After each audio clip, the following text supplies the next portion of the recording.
Sécurité renforcée autour des lieux fréquentés par la communauté juive à Washington. Les autorités américaines sont sur le qui-vive 2 jours après la fusillade à proximité du musée juif de la capitale fédérale. Fusillade qui a fait 2 morts, 2 employés de l'ambassade d'Israël outre-Atlantique. Rémi Amalvi, vous êtes le correspondant d'Europe 1 aux États-Unis. Le tireur est désormais inculpé pour assassinat. Que sait-on à ce stade sur son profil ? Elias Rodriguez, 31 ans, est décrit par ses voisins comme quelqu'un de sympathique mais réservé. Il vivait jusqu'à présent dans un appartement modeste du nord de Chicago et travaillait dans une association de la ville.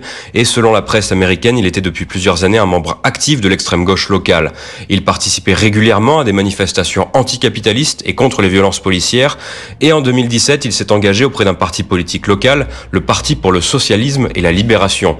Hier, le groupe a démenti toute implication dans l'attaque du musée juif de mercredi et a précisé ne pas avoir eu de contact avec Rodriguez en plus de 7 ans. Depuis l'attaque du Hamas en Israël du 7 octobre 2023, l'engagement de Rodriguez s'est totalement redirigé contre l'État hébreu.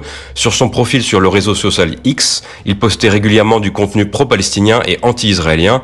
Et moins d'1 heure après la fusillade de mercredi, ce même profil a publié un texte très virulent contre Israël, évoquant la situation à Gaza. Au moment de la publication de ce texte, Rodriguez était déjà aux mains de la police. Cette dernière n'a pas encore déterminé s'il a lui-même planifié la publication ou si un complice s'en est chargé. Rémi Amalvi, correspondant d'Europe 1 aux États-Unis.